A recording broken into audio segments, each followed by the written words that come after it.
Jeremiah, and today I'm going to show you how to rack and flavor mead. This is part 2 of our Nordic Mead making video series. For part 1, we'll leave a description in the link below. So first off, what is racking?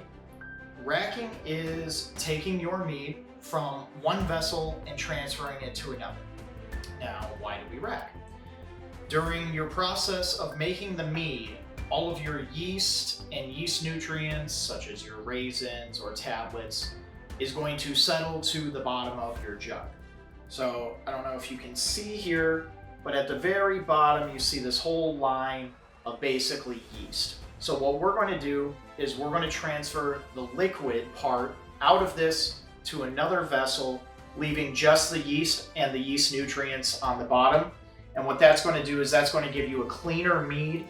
It's going to more look like wine. And then it gives you also the vessel to do your back flavoring. So at this point, your mead has been fermenting for 2 to 4 weeks. This particular batch we've let go for 4 weeks.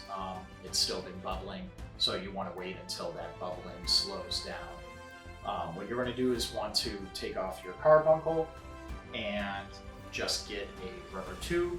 And there's 2 ways to do this. You can either fill the tube with a little bit of water, or you can just stick one in and suck it out. The first way of filling the tube with the water, and you're basically going to let gravity take the liquid from the higher jug to the lower jug. So you want to make sure to get your tube low enough,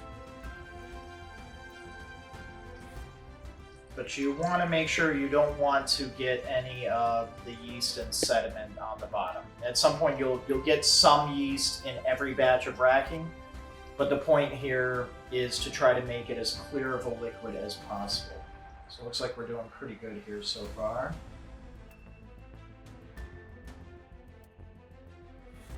What you'll see here is at the bottom, it is all very cloudy and murky, and you've got your raisins or whatever yeast nutrient that you used, and that you can just toss, or you can use it to pitch another batch of mead, because this yeast will still be active and you can use that to pitch another batch.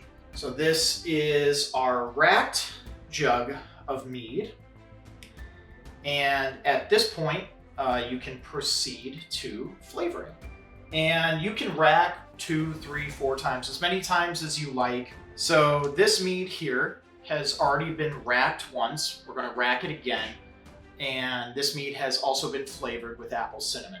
So as you can see, it's a lot clearer, but it also has a darker color from that apple and cinnamon to the batch that we just racked right now. This batch we are going to flavor with a blueberry concentrate, and I will show you how to do that right now. So what we have here is a blueberry concentrate that we got from IKEA.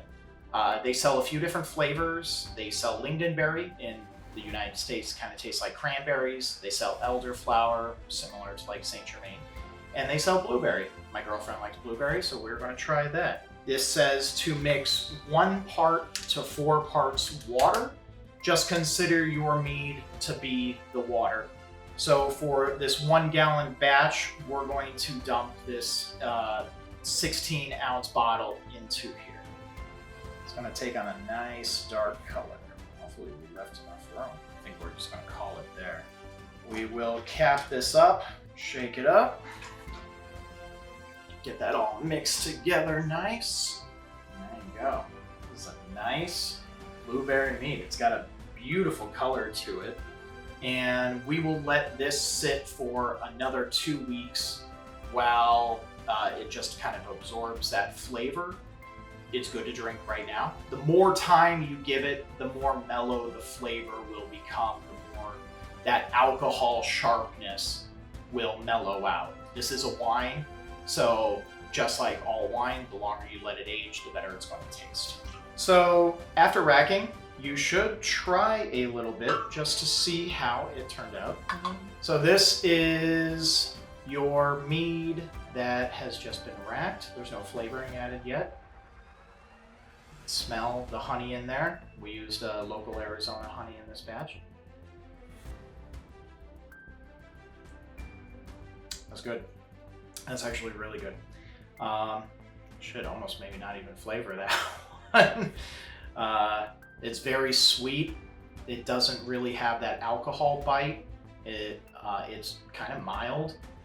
This batch right here is probably about 15% alcohol, so it can be a very dangerous thing. This is the one where we front flavored. We put the apple and cinnamon in beforehand and let that sit. Went through a first racking. This is now the second racking. And right away you can smell the apples and cinnamon in that. That's great. That just tastes like apple juice. You now have an alcoholic apple juice. Also very dangerous. I could submit that to competition. This is the batch that we just added the blueberry syrup to. And like I said, this hasn't been sitting, but you still can try it and test it out and see what it tastes like to kind of know whether you need to add more. You can always add more flavoring later, so start with a little amount first. You can smell the blueberries. That one's good.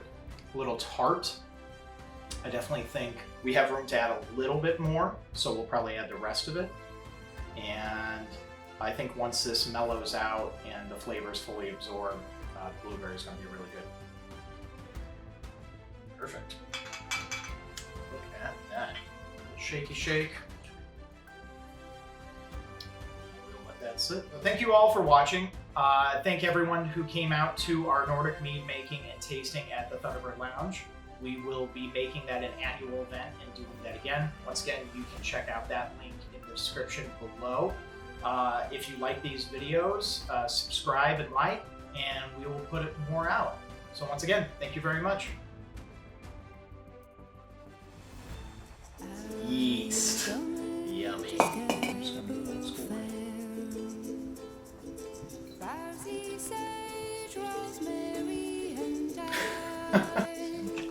Ooh, shit. Hold on to your tubes.